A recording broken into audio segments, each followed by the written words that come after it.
Hello, Middleton, and welcome to another edition of Planck's Principles Podcast.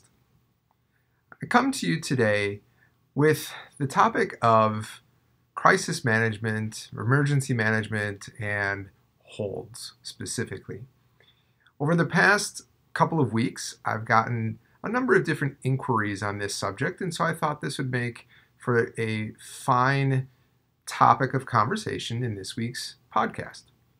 So first and foremost, I want to let you know that here within the Middleton Cross Plains area schools, as well as at Middleton High School, we have an extensive array of work that is done behind the scenes to prepare in the case of any kind of emergency or crisis. So first, I share with you our emergency response action document. This is a small summary document of what we put together for Middleton High School, and specifically, if you look here, the concept of shelters and evacuations and holds and lockdowns, etc. This is all part of what we do to be prepared in the case of an emergency. And in fact, the detail is spelled out in this very thick manual, as you can see, that is updated every single year with all of our crisis management planning and our teams, etc. Having said that, though, specifically, I've had questions about our processes and procedures and protocols, specifically around holds and other similar crisis management. And so what I've found is that when I talk to people about this subject, some even ever brief explanation is very much appreciated, and so some clarity around the communication. So first, reasons we might call for a hold here at Middleton High School would include a situation perhaps with a student with a disability, or a medical emergency, or some kind of a disruption in the building, including elevated students or a fight. Next, I think it's important to have a little bit of a data profile about Middleton High School. So first of all, we have just over 2,100 students in the building and nearly 250 staff. So when you put that all together, we do have more people in one place, in one building, than anywhere else within Middleton. And so there's just a lot of bodies. Having said that, when we think about students with disabilities, medical emergencies, etc., it might be good to know that our health office, which is a nurse and a nurse assistant, they will see minimally no less than 30 visits per day, and oftentimes 60 or more every single day in terms of visits to the health office. We have 220 students in the building who have an individualized educational plan, an IEP, which means that they are a student with a disability of some sort. We also have 20 of those students whose disability is significant enough that they require a paraeducator to support their learning. We also have 22 students here at MHS who are on a health plan, which means that some part of their health condition is severe enough to require this plan. And we have over 100 students with significant allergies and over 200 students with asthma. That's not even considering more significant health conditions like cardiac conditions or seizure conditions, which we also have many. So how do these numbers then translate into holds? We've had 103 days of school so far. That's approximately 6 months worth of time. And we've had 14 holds, 13 of them requiring us to reach out and call 911 for support. So the breakdown is that we've had 4 holds for students with disabilities.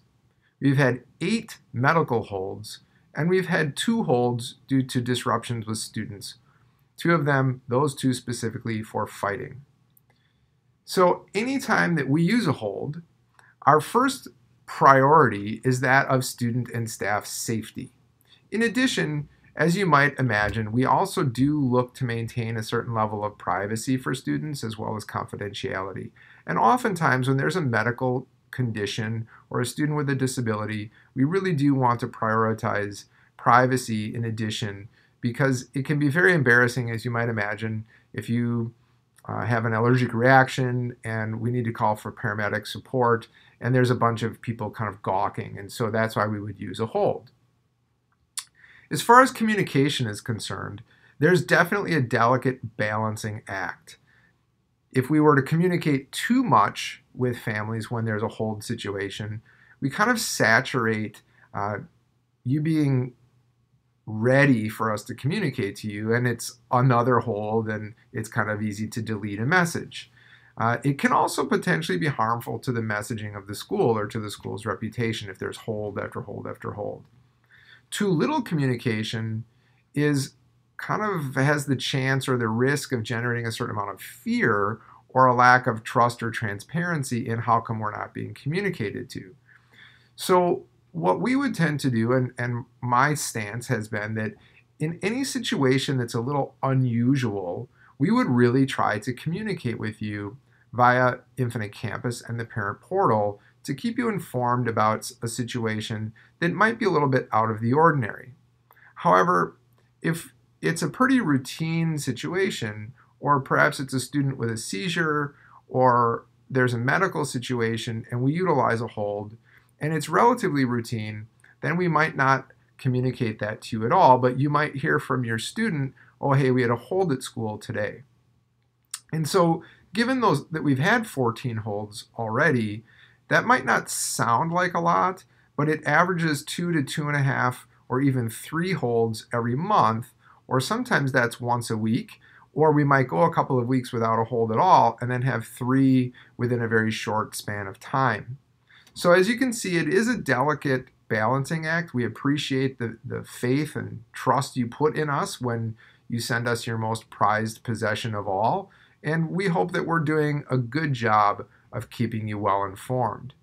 One other thing I think before we leave today is that I would want to share with you that we also utilize, when there's a crisis situation, we utilize a protocol known as ALICE. Might be something that you've heard about, but ALICE stands for Alert, Lockdown, Inform, Counter, and Evacuate. This would be something that if you have a little bit of time to research on your own as somebody who has a student in high school, we would certainly appreciate you becoming informed upon this practice and talking to your child about it as well.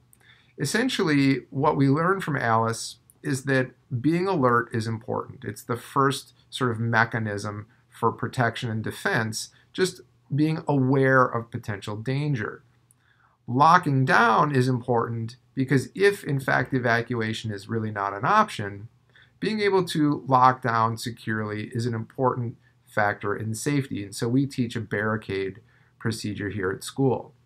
Informing is important because what we've come to learn is that the more time-sensitive, real-time information that we can get out to people, the better people are at making decisions about their well-being. Counter is essentially about making noise or movement or distraction. It's not about fighting back. That's a dangerous proposition, but we talk about countering and finally about evacuation, just getting away from the danger.